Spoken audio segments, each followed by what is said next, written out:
Jim, can you introduce Brett? Yes. Other half, sorry. We're also happy to have Brett here. Brett, stand up. This is our son-in-law. Brett's been out of the box a time or two to Haiti, so he's out of the box people too. Okay, I don't like videos and I don't like microphones, but all right. Okay, so I don't know, I didn't really like strategically prepare this, and as I was worshiping, I just feel like I just need to talk to you, and then you can ask me questions. So I have to admit that I didn't want to take this trip. It came at a really inconvenient time, and going overseas is really difficult, particularly when you have little kids and a lot of responsibilities, but God kind of put this thing in my lap, and I tried really hard to say no, and I tried really hard to get my family to tell me to say no, but I really needed to go, and I didn't know why. But I think part of it is because I get to share with you guys about these ministries, and so this stuff is like really hard subject. I've done a lot of mission work. I've worked with in a lot of really horrific situations, and you guys share in a lot of that, but this is different, and I wasn't really prepared for it, and I think God didn't want me to be prepared for it because I think it was way too hard to process. But so I'm not going to talk about myself. I'm just going to talk about these two ministries. The first ministry is called Wipe Every Tear, and this organization was started by a man here in Boise. His name is Kenny Sacht. And this organization works with women who are being trafficked in the Philippines and in Vietnam, in Thailand. So there are 4 houses in Manila. They're called safe houses. And then there's 1 house in Thailand that is a safe house. And what they do is they bring teams of you Americans or foreign missionaries to come and work with these girls who are being trafficked for sex. And I did not understand initially why it had to be foreigners, but it has to be foreigners because the people that are purchasing these girls are foreigners. And so if you're not foreign, you're suspicious, but if you're foreign, you're expected to be there. So this girl right here, her name is Shira. The best thing I know to do to communicate to you what this is like for these girls is to tell you about Shira. So Shira is 14.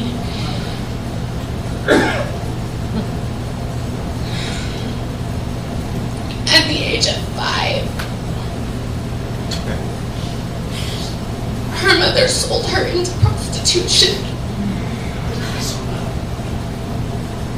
And from the time she was 5 until the time she was 14, when this group of people found her in Novotus, she was sold every day for sex. And there are 54 girls living in these safe houses in Manila who've been trafficked. And these girls, it's amazing. These are all photos of the girls, and this little girl right here is the daughter of one of the girls who's in the house. So many of these girls, because they are being trafficked, they get pregnant very young, they have multiple children, and so they've made arrangements basically for the children to come and be in the house too. So these houses are just filled to the brim with these girls. And the week that we were there and we worked with Wipe Every Tear, we were able to bring 7 girls to Manila.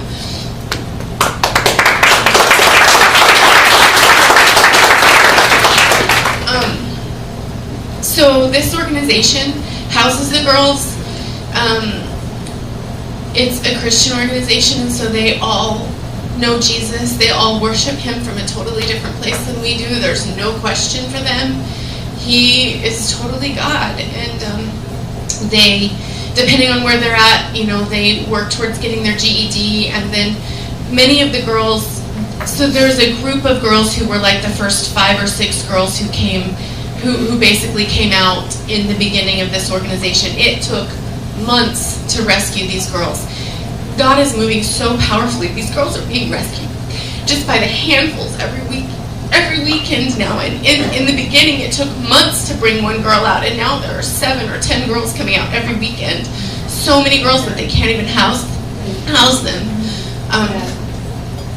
So they get their GED and then they go to college. So the first like 5 or 6 girls who came into the organization now, no longer does Kenny lead the teams to the bars. These girls lead the teams to the bars, and they are rescuing their sisters and the girls who are being trafficked just like they were. And it's amazing. Okay, you can go to the next set of pictures. So as you can see in that picture, the street is filled with American men. The planes are filled with foreigners who go to buy girls. And these girls work all night long, and many of them sleep in the back of the bars. They were sold by their families. Their families were told, we're going to give your child a job and a future, and they bring these girls, they buy them a plane ticket, and they tell them, now you owe us for this plane ticket, and they hold them hostage for years. Many of them have children, and the children just roam the streets at night while their mothers work. And so the children are vulnerable to be trafficked and abducted as well. And it's just a really, really bitter cycle. But these girls are amazing. The things that God has done in their lives and what they're doing now, how God is using them now, is just, it's phenomenal. I just love these girls. I can't say enough about them. I had 2 or 3 girls who were with me the whole 14 or 12 days that I was there. They interpreted for me, they slept with me, they were with me every minute, and it's just amazing what God has done and how resilient the human spirit is and how faithful God is to heal those broken spirits. And what I love about this organization is that the lady who works with Kenny, she's Filipino. She has a PhD in business, and she taught at one of the prominent colleges in Manila. When she connected with Kenny, she felt like she was supposed to leave her job and run this organization. And so she lives with these girls. She doesn't get paid all the time because she'd rather the girls have a home than her get paid. But she understands the importance of healing for each of those girls. And so in Shira's case in particular, she felt that Shira needed to go back to her mom and reconcile with her mom. And so she took Shira a few months ago back to Novotus to talk to her mom and to give her mom forgiveness.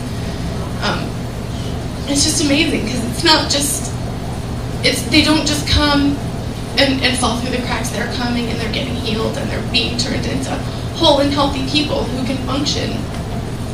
I don't know, maybe this is not something that's uncommon in America. Maybe your mom sold you for drugs, or maybe you have trafficked someone. I don't know. I think it's very real, and it's very real in America, and I think that God can bring healing to those things, for sure. Okay, I'm like totally getting off track, so I'm even playing what to say, but okay, so the next organization is,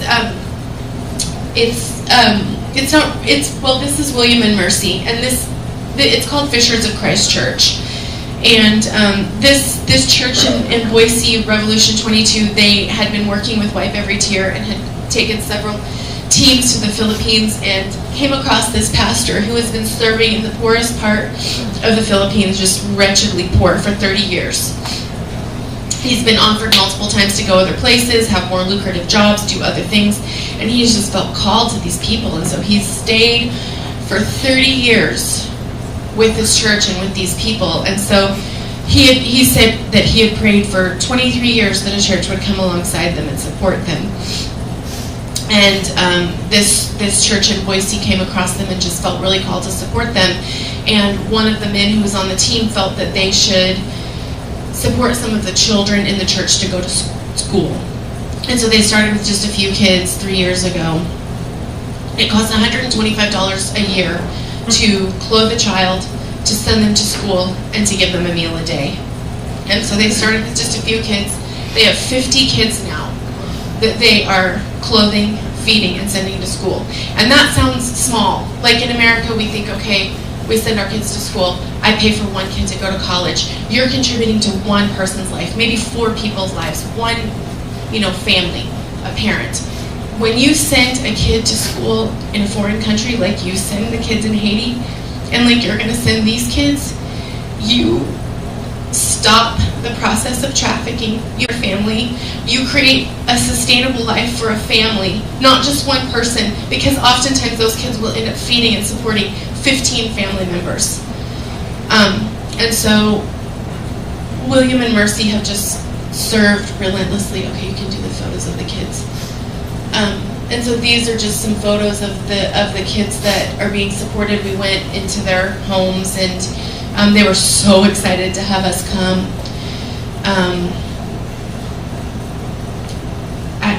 I think that, you know, one doesn't go without the other. I think that you support these kids and they're not vulnerable and they don't get trafficked, and you support the girls who've been trafficked, and it's kind of like the whole cycle, the whole circle. Okay, questions? Can you tell us how you actually encountered the girls? How you got them out? Yeah, so you saw the picture that said the street that says the walking street. Did you see that one? That's one of the places that the girls work, and there are a few different places that girls are trafficked. In Thailand, it's even more escalated and more graphic and more horrific than it even is in the Philippines. But there are girls who are sold locally to Filipino people, and there are girls who are sold to people who come from all over the world to buy girls. And so the place that we went to, 2 places, but the place that we spent the most time was called the Walking Street, and that's where all the tourists come to buy girls. So you just basically go into the bars, and they're filled with stages of girls, and you pick the girl. I mean, you just pray. You just pray that God would show you who He wants you to talk to, and you pick a girl, and basically you open up a conversation, and then the girls who were with us who now are like graduating from college and who've been trafficked and who are leading these teams then eventually share with them, this is where I came from. You know, if you're interested, we will do whatever it takes to get you where you need to be. And so then you buy the girls, basically. You buy them out of however much they want for them, you pay for them, and you take them. But they are willing participants. They choose or don't choose. And in some cases it's very complicated and difficult because they're supporting multiple family members. And, you know, one girl was like, I'm here because I'm choosing to be here because I've adopted all these street children and I have to feed them. She had no children of her own. She was willingly selling herself to pay for these children that she had adopted who were street children who'd been abandoned.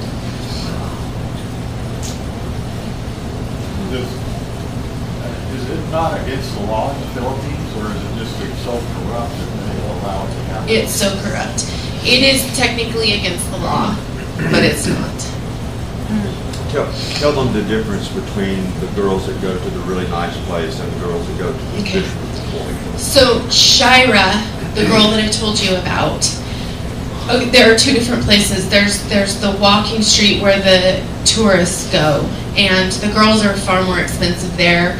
It's more upper class. And then there's the Fisherman's Wharf, which is just horrific. It's dark. It's horrific.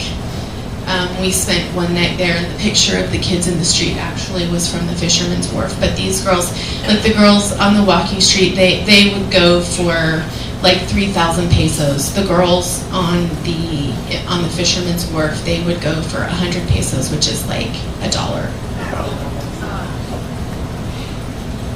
So is it safe to say that not only are these girls there for sex, but when they're purchased, they're most likely physically abused? It's very scary for them. Yeah. And a lot of them are killed. It's very scary. Many of them work until they're 7 months pregnant. Jennifer? Yeah. We've talked about this quite a bit, but would you explain some of the obstacles you come against trying to bring these girls out? Yeah. You know, the brothers that were watching the one. Yeah. So many of them, particularly in the Fisherman's Wharf area, are being sold by their husbands and their fathers. And one particular girl we talked to, you know, She had 2 children, and we said we want to bring you to Manila with us, and she was crying, and she said, I want to go, but I can't go. And she kind of motioned to the table. There were several men sitting at the table behind us. So she was one of, I think, if I remember correctly, it was like 6 or 7 siblings. She was the only female sibling. All of her brothers would basically abuse her all day long and sell her all night long. It's very common. It's very complicated for those girls to leave because they're supporting their children and their families, or they've been sold and they're being told you owe this astronomical amount of money. For them, it's astronomical. For us, it's $350. For them, it's like they couldn't make it in a lifetime. And so they have to continue to work off this debt, and every day their debt gets more because they have lodging and food, and they just are, held hostage in this process because, they thought they were told it was going to be something great. This stuff happens in America too. I don't know if you have kids or grandkids, but unsupervised time on the internet, this happens in America too. It happens in different ways, but kids get trafficked in America too. They get abducted, they get tricked. Tell the story Kelly told last week about the girl here Remind me. that the mom didn't get her something, so. Oh, right. Okay, so this girl, this is super common in America, like you can't even imagine, but this little girl, she wanted something. Her parents, good Christian family, said, no, you can't have that. So she went on the internet to see if she could find a sugar daddy to buy it for her. And basically she found this man who was like, yeah, I'll buy you whatever you want. He abducted her, trafficked her. They found her like 7 years later or something. She was just a shell of a human being. It's in America. I think that was Boise. if I remember what- I don't think it was Boise, but it's America. Yeah. Any other questions? Yeah, just to clarify, I think, so make sure I'm right, but so everybody is aware, two different ministries. Yeah. Wipe Every Tear is going in and bringing the girls out of prostitution. Rev 22 is more of a preemptive effort to put them in a situation where they're not having to go into prostitution. Yeah. Or other. Exactly. Yeah. Is that, the second one, is that REV, Rev? Rev, R-E-V, Revolution 22. Did you say that $125 a year Yeah. will take care of one person? One of the children. And it gives our families some food too. Now, does that come directly from, they get it, right? There's no There's no middleman. It just goes directly to Revolution 22. Like when I was there, they handed over like, I want to say like $16,000 for the next year of support. Yeah. Go ahead. Sure. Has any Americans gone over there and brought back to America? Say it again. Has any Americans gone there and brought back to America? The girls? Yeah. No.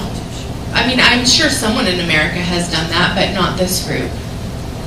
You know, I have interesting feelings about that. I've done a lot of international travel, and I'm not sure, this may seem harsh, but this is where I feel like God has my heart. I'm not sure that it's our job to Americanize everyone.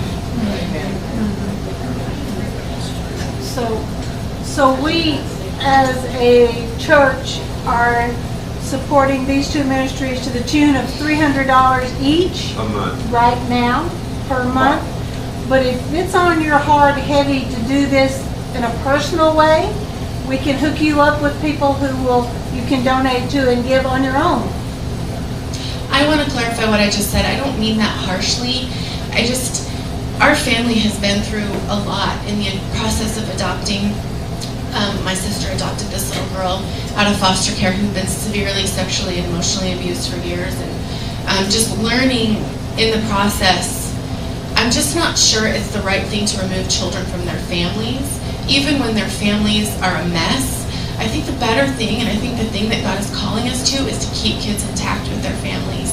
And I think that ministry is amazing because those kids stay intact with their families. Kids don't want to be removed from their families. Their families are train wrecks, but they want to be with their families. So, What's to stop them from just selling them again? Selling who? The girls. You know, after you get them out, pretty mean, nasty.